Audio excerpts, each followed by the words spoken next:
Hello parents, welcome to my channel autism parenting. आज मैं आप सबसे हमारी जर्नी शेयर करूंगी। मैंने यहाँ कुछ क्लिप्स और पिक्चर्स लगाए हैं। इनके थ्रू आप देख सकते हैं कि चित्रांश में कितने चेंजेस आए हैं और पहले चित्रांश कैसा था। जब चित्रांश 9 महीने का था उससे पहले तक चित्रांश बिल्कुल ठीक था। कुछ भी प्रॉब्लम नहीं थी, बस थोड़ा सा डिले था।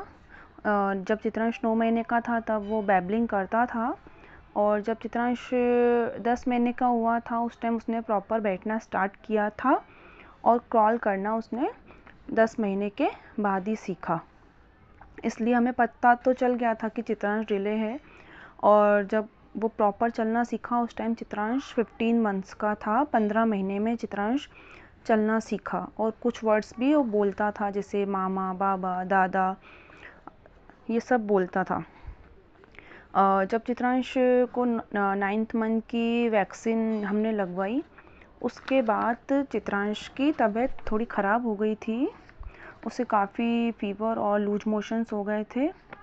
उसमें रिकवर होने में चित्रांश को 1 महीना लग गया था। और उसी टाइम हम लोग सेपरेट भी हुए थे। पहले हम जॉइंट फैमिली में रहते थे, किसी रीज़न की वजह से हम सेपरेट हुए थे। तो उसके बाद हमने देखा, जब चित्रांश 1 साल का हो गया तब हमने ऑब्ज़र्व किया कि उसका आई कांटेक्ट पहले से पुअर हो गया था। पहले चित्रांश का आई कांटेक्ट बहुत अच्छा था, वो बहुत मतलब सबको देख के स्माइल करता था, बाय बाय, टाटा सब बोलता था। लेकिन जब उसकी 9th मंथ की वैक्सीन के बाद उसकी तबीयत ख़राब हुई थी, उसके बाद ये सब चीज़ें करना उसने बंद कर दिया था।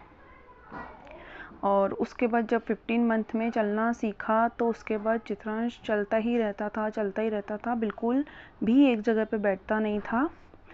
और इसलिए फिर हमने डॉक्टर से भी कंसल्ट किया, तो डॉक्टर ने बोला कि नॉर्मल है, बच्चा छोटा है, अभी चलना सीखा है, तो इसलिए वो चल रहा है, और छोटे बच्चे एक जगह पे कम बैठते हैं। और जब चित्रांश 2 साल का हुआ तो उसकी स्पीच भी नहीं आई थी। सिर्फ कुछ ही वर्ड्स थे उसके पास, मामा, पापा, दादा, बाबा। तो हमने जब फैमिली में बात की तो सबने बोला कि स्कूल डाल दो, सीख जाएगा।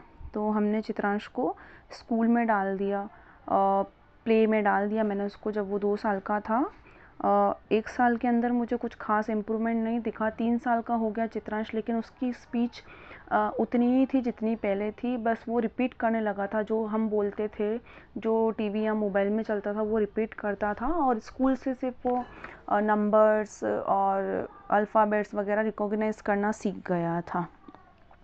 तब हमने फैमिली को बोला दिखाने के लिए, तो सब ने बोला कि इसके पापा भी लेट बोले थे, तो हो सकता है ये भी लेट बोले। तो हमने पीडियाट्रिक को भी दिखाया था, तो उन्होंने भी यही बोला कि कुछ बच्चे लेट ही बोलते हैं और आपका बेटा तो वैसे भी डिलेड है। तो फिर हमने उस टॉपिक को छोड़ दिया। और जब चित्रांश 3 साल का हुआ उस टाइम कोविड की फर्स्ट वेव आई थी, तब हम घर पे ही ज़्यादा रहते थे। तो तब हमने चित्रांश को ऑब्ज़र्व किया कि उसके जो सिम्टम्स हैं वो नॉर्मल बच्चे जैसे नहीं हैं। लेकिन उस टाइम डॉक्टर्स वगैरह अवेलेबल नहीं थे, तो हमने गूगल किया। गूगल से हमने ऑनलाइन देखा कि जो चित्रांश के सिम्टम्स थे वो एक ऑटिस्टिक बच्चे में होते हैं। हमने पूरा ऑटिज़म के बारे में काफ़ी चैनल्स देखे, और वहाँ से हमने देखा कि ऑटिज़म बच्चों पे कैसे काम करते हैं। उस टाइम हम एक्सेप्ट नहीं कर पा रहे थे कि चित्रांश को ऑटिज़म है, इसलिए हमने किसी को बताया नहीं था। हम घर पे ही उस पर वर्क करते थे। और जब चित्रांश 4 साल का हो गया तब तक मैंने उसे किसी डॉक्टर को नहीं दिखाया था। फिर उसके बाद चित्रांश के थोड़े से सिम्टम्स बढ़ गए थे, क्योंकि चित्रांश को सेंसरी इश्यूज़ बहुत ज़्यादा थे, एक्सट्रीम लेवल पे सेंसरी इश्यूज़ थे। फिर हमने उसे 4 साल की एज में डॉक्टर को दिखाया, तो उन्होंने हमें थेरेपीज़ के लिए बोला। तो हमने थेरेपी सेंटर पे विज़िट किया, तो उन्होंने हमें बताया कि चित्रांश की ओटी चलेगी और इसकी सेंसरी इंटीग्रेशन पे काम होगा।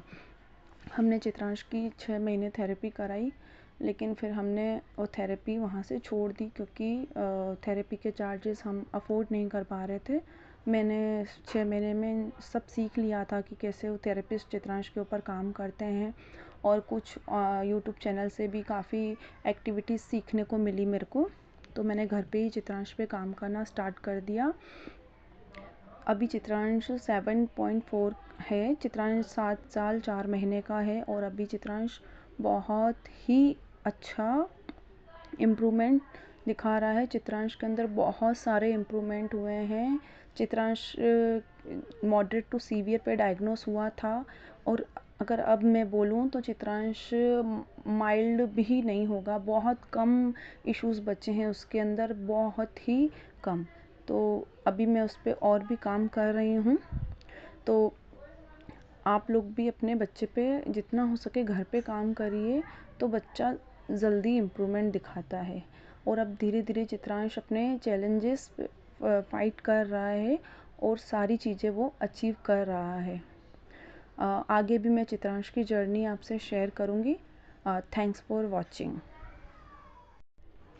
Hello parents, welcome to my channel autism parenting. आज मैं आप सबसे हमारी जर्नी शेयर करूँगी। मैंने यहाँ कुछ क्लिप्स